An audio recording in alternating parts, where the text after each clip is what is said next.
थोड़ा-सा आराधना ग्रुप के बारे में बताना चाहूँगी। जैसे कि मीनाक्षी ताई, बसूया प्लीज़। थोड़ा-सा आराधना ग्रुप के बारे में बताना चाहूँगी।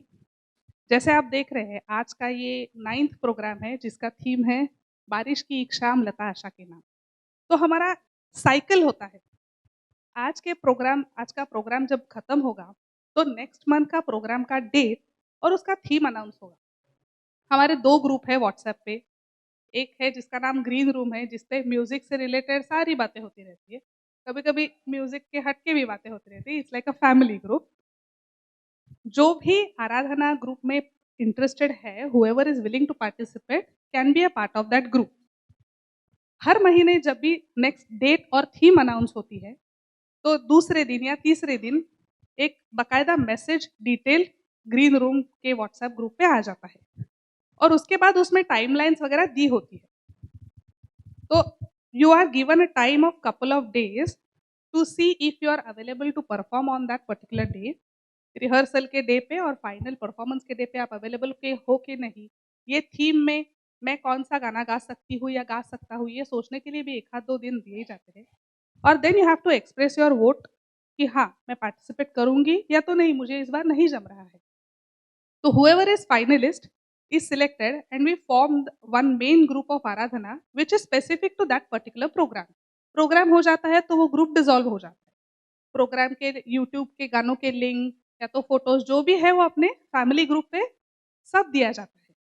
प्रोग्राम का जो ग्रुप है वो बस प्रोग्राम स्पेसिफिक कम्युनिकेशन के लिए बनाया गया है ताकि इंपॉर्टेंट कम्युनिकेशन मिस ना हो, right? Sometimes it is admin only group also, sometimes it is open for the participants, right? तो जब भी आप विलिंगनेस एक्सप्रेस करते हो तो you become part of main Aradhana group और उसके बाद वहाँ पे अपनी अलग-अलग डेडलाइन्स होती है। जैसे कि अगले 2 या 3 दिनों में आपको आपका फाइनल गाना सिलेक्शन वाला जो है, वो वहाँ पे डालना है। अगर वो that is done on first come first serve basis till now, we are thinking of some innovative ideas for that also, let me just clarify. तो अगर मैं अपना गाना पहले डालती हूँ कि ये 2 गाने मुझे लेने हैं, तो नेक्स्ट मेंबर जब भी गाना पुट अप करता है तो ही has to see what whichever गाना I am willing to sing is already taken और नॉट। ऐसे फाइनली जब अगर maximum and there is one more important thing that we can accommodate maximum 19 to 20 participants, right? So that the program is, quick and well received and not being boring, which is just, running out of time and 4, 5, 6 घंटा कुछ भी चला, ऐसा नहीं है। So we've got a limit to ourselves. सो इसमें भी थोड़ा अगर रिस्पॉन्स ज़्यादा बढ़ता है तो if it is in the number of and counts of 18 we will be happy to have 2 programs. But if not, अगर नंबर जो है वो 20, 21, 22 है तो we will be having no other choice then placing some kind of selection criteria, right? Which will have some logical meaning behind the selection, right? और जो भी ये चल रहा है ये हमारी पर्सनल इंटेंशन से नहीं है। मैं और चारू काका दोनों ही we are striving hard to have the best performance every time from the group and for that of course we have to be strict at times also. तो उस टाइम आप ऐसा नहीं बोल सकते कि ये क्या 40 साल की मुझे सिखा रही, that is not something which we are expect, right?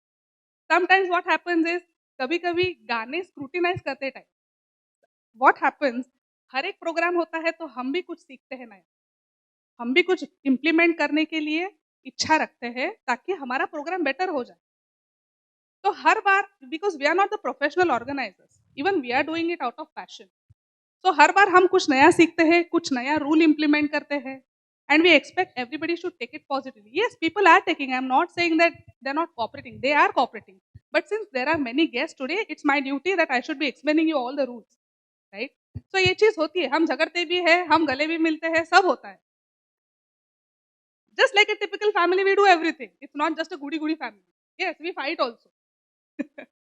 So once we finalize the list of maximum 40 songs, we pass it on to our musicians. Then they check it.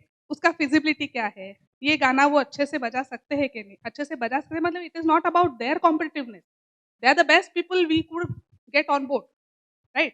But फिर भी कभी-कभी क्या होता है कि आर डी बर्मन का orchestra या तो उनके ऑर्केस्ट्रा में there are like almost 50 types of music instruments involved. So sometimes it becomes challenging for them. So that also we have to understand, right? So we get approval for them that all 40 songs are okay and we will be able to do them nicely with whatever instruments we have. अगर ज़रूरत पड़े तो वहाँ पे हम गाने बदलते भी हैं. We suggest songs also and people take it positively, which they are supposed to do, right? So एक बार ऐसे होता है तो initially एक हफ्ता भर में ये सारी चीज़ें हो जाती है. Then you get ample time of 2 to 3 weeks to practice on your own. By the time you can reach out to Kaka, myself for any kind of help कि ये मुझे नहीं जम रहा है या तो ये कैसे करो, इसका कराओके ट्रैक मुझे नहीं मिल रहा है, क्या आप हेल्प कर सकते हो कि ये गाना मुझे डिफिकल्ट जा रहा है, इसका कैसे करूँ? Any kind of thing related to that song and we are always there to help you out with it, right? And then comes the rehearsal day. So कभी-कभी लोगों को क्या लगता है रिहर्सल मतलब मैं जाऊँगी, पूरा गाना गा के आऊँगी and that's it. So it is not about that. Rehearsal normally क्या होता है कि ओरिजिनल गाने का स्केल अलग होता है और हमारा खुद का स्केल है that is unique, right? And it obviously will very from the original version. So rehearsal के दिन पे हमारा काम होता है कि म्यूजिशियंस के साथ हमारा स्केल मैच करे so that they will also make a note and we will also come to know. और फिर there is one more important criteria that we have to finish the song in 4.30 minutes only for obvious reasons. So that is something, you know, we are improving, we are learning, we are implementing rules. कभी कभी ऐसा भी होता है कि जैसे आज हमारे 2 मेंबर्स नहीं परफॉर्म कर पा रहे हैं because of some medical emergency, because of some office emergency. So at that case again we have to think because we are running on no profit no loss basis. So what we do is 50% हम लोग programme में utilise करते हैं, 50% we carry forward. क्योंकि अब तक we say that we are working on no profit no loss, but we know we have put in money from our pocket. I mean, it is not like कि हम लोग को हमारी महानता बतानी है, but this is the fact, right? And everybody understands, they are willing to cooperate, so things are going good.